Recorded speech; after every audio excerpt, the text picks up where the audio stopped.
I'm John McQuay with 8541 Tactical, and this is Mail Call Mondays, the show that answers your questions about precision rifles, optics, and equipment. We're here on another reloading episode.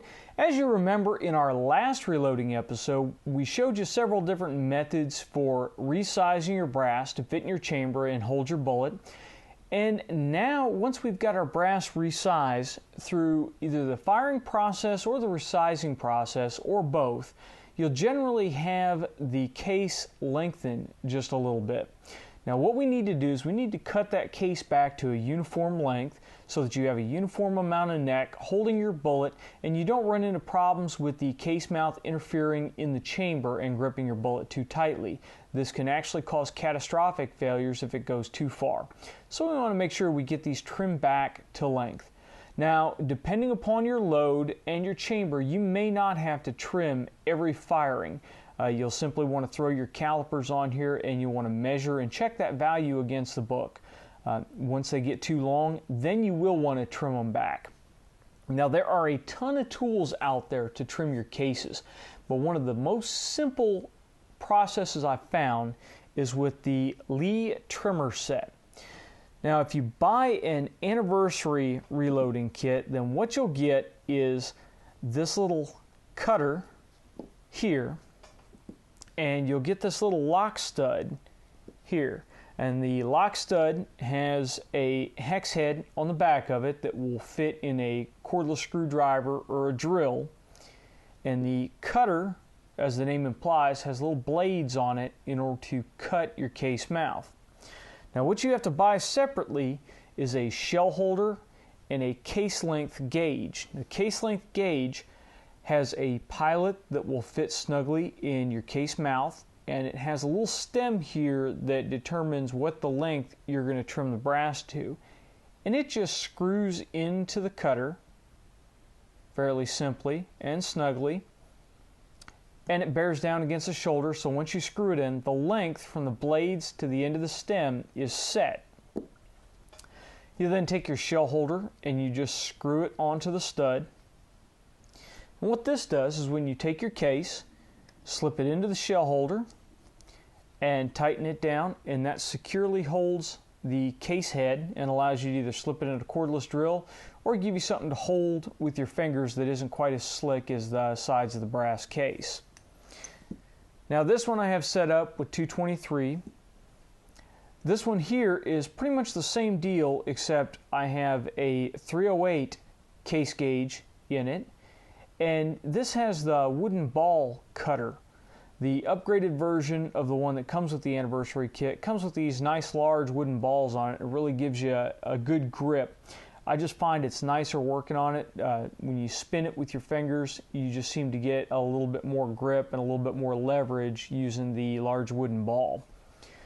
Now to trim this, you take your case, slide the cutter down, and just give it a couple of turns and keep turning it until you see that your brass curls have stopped coming off of the mouth of the case, and you'll actually feel the resistance lighten up until it's real easy to spin the ball. And the reason that is because now this little stem here, this little tip, is bearing against the steel on the lock stud, and it won't allow the cutter to come down any further. It is really foolproof. You really cannot cut cases too short with this setup.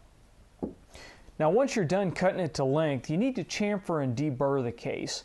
Deburring is very important because the cutting process will very often build up a burr on the outside of the case mouth. If that burr is too large, you may actually have problems chambering this case in your rifle. So again, there are a lot of products out there, but Lee includes this nice little deburring and chamfering tool in their kit that works very easy. It's very simple. Now it's not a VLD, so it will cut the chamfer at about a 45-degree angle instead of the much shallower angle that a VLD deburring tool will. But it works just fine on 308s. So all you'll do is you'll take this, and with the cone-shaped portion inside the mouth, you'll spin it, and that will chamfer the inside of your case mouth. Then flip it over so that the cone is facing outwards and spin it on the case mouth, and that will deburr the outside of the case mouth. Now once I've got that done, I like to take just this little 30 caliber bore brush on a handle here, and I like to spin that inside the case mouth just to make sure that any debris, any chunks of carbon or anything that's excess in there gets knocked out. It's a fairly simple process. Just make sure your case mouths are a little bit extra clean. That way there's no grit that grabs the bullet when you seat the bullet in there. The final preparation step, I take a Redding primer pocket uniformer and I'll just stick it in and give it a couple of turns to knock that carbon out. Now, if we've already prepared these cases once, then we will have already cut the primer pocket to depth originally before loading them for the first time. So we won't need to cut the primer pocket to depth again. We just need to give it a couple of turns to knock the carbon out of. If these are once fired that you have never prepped the primer pockets before, then you'll want to go ahead and cut them to depth. So you'll just stick the tool in and continue turning the tool until you feel it stop and not cut anymore. As I mentioned before, I really like the Redding tool because there are no adjustments on it.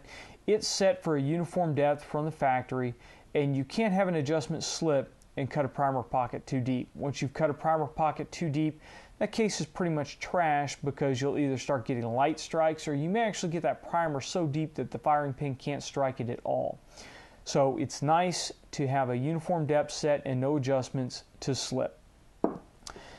Now we don't need to deburr the flash holes in these because we have already done so on our previous setup. If you have not, then you'll want to go ahead and run your flash hole deburring tool in there and knock them out. Now if you really have a great desire and say you tumble these after you knock the primers out, then it may be a good idea to go ahead and just tap that flash hole deburring tool through there to knock any media out of the flash hole in the case. You don't want any pieces of corn cob or pieces of walnut stuck in there. That can cause problems.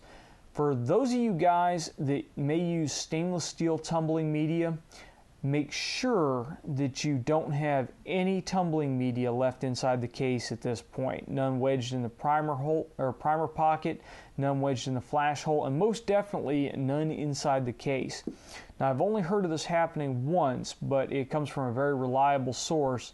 A gentleman did get a piece or two of media stuck inside his case when he went and loaded it. He didn't realize it until the case had been charged and a bullet had been seated, and he actually fired that case in his rifle. Now that stainless steel media is much, much tougher than a bullet or any type of bullet that we would fire down the bore of our rifle. And as that piece of media careened down the bore of the rifle, it did some serious damage to it.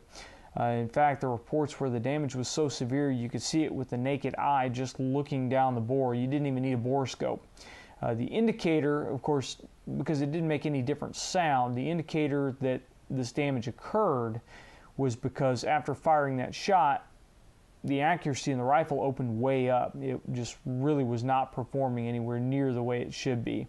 And they took a look at it and determined that this is what happened.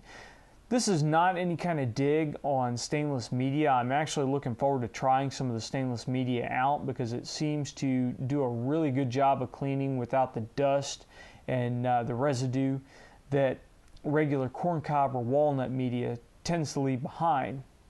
But it just goes to show you that during the reloading process, you have to pay very careful attention to each and every step. Otherwise, you can cause severe damage to yourself or your weapon. So just bear that in mind. Once you've got these cases cleaned out and prepped, just like we showed here, you're ready to charge them again and seat your bullet. And that process is no different than what we showed with new cases, so we're probably not going to go back through and do that again. Now, I do plan on one of our next shows to actually show you the entire process, start to finish, going from prepped cases all the way through priming, charging, seating a bullet, firing, tumbling, prepping, and preparing to load them again. We'll do that all in one segment, show you each step so that you can see how the workflow goes. Now, I've tried to do this and show you a couple of different ways to go about each step in the reloading process that are both on the budget side and on the higher end side. Now when I do the next one, I do the workflow, I'm going to show you what my workflow is for reloading using all the tools that I use. I don't have the most expensive tools, but I've acquired some over time that allow me to do the job quite a bit faster than some of the budget tools that I started with. The accuracy of the finished ammunition is really comparable between utilizing budget tools and utilizing high-end tools. The difference generally comes down to the speed with which you can reload. Budget tools are more labor intensive, they require you to pay more attention, and they require more user input. Whereas the high-end tools, when you get into the motorized stuff, they require less user input, so you can set them up and let them run while you do other things. That's one of the reasons that instead of using these, I switched to a power trimmer, because I can drop the case in, flip the lever, and then I can go on to another job while that case is running. On the higher end stuff, you have motorized case trimmers like the Girard or Gracie that work like a pencil sharpener, where you just take your case, you stick it in and rotate it, and it will trim to length, deburr, and chamfer all in one shot. And it's an incredible time saver, but they are expensive. I will eventually acquire one, but right now the tools that I use work fine. There are also automated powder droppers that work much faster and much more accurate than the Chargemaster 1500 that I use. However, they are also quite a bit more expensive. So as you go up in the scale, it's generally speed that you're paying for, not necessarily accuracy. The one exception to that is with a loading scale. The loading scales that we generally use read down to 1/10. There are scales on the market that are designed more for pharmaceutical grade work, and those will go down another digit, sometimes 2 digits beyond what our reloading scales do. Those scales will give you more accuracy, but when you think about what we're doing here and you think about our ladder test that we ran, I really think those scales only come in handy when you're doing your load workups to make sure that your increments are exactly as far apart as you want them to be. The whole purpose with the load workups that we do is to find a change resistant charge, one that is tolerant to being 1/10 of a grain over or 1/10 of a grain under and still grouping together. So once we find that node, that powder charge that is tolerant to slight changes or slight variances to one side or the other, now utilizing a scale that will read to 1,000th or 10,000th of a grain isn't going to really be all that useful to us, because the slight change that we're going to get with the reloading grade scales is not going to matter on the target side of things. Now, if you're a bench rest shooter, please talk to bench rest champions and get their advice. I don't shoot bench rest, so a 1/10 of an inch accuracy at 100 yards is not going to change my game. It's not going to make the difference between a hit or a miss for me. However, in the bench rest realm, where group sizes are measured in teens, and that stuff may be necessary. They play with a totally different set of rules and a totally different set of requirements. For the tactical game, though, those high-end scales I don't think are really necessary. That's all we've got for this week. Again, I'm sorry that this episode has been kind of short. We're kind of rushing through this because of some of the other projects that we're working on. I have been in and out of the shop, so my time has gotten really stressed out over this month. However, if you do like this episode, please click that thumbs up button. Don't waste time, do it now. Go ahead and click it and let us know you like the video. If you'd like to leave a comment, please leave a comment in the comment section below or send it to us on Facebook or Twitter. If you're a subscriber, thank you very much. If you're not a subscriber, please click that subscription button. It doesn't cost anything and it helps us out. YouTube will let you know when we release new videos. Thank you for watching, and until next time, get out and shoot!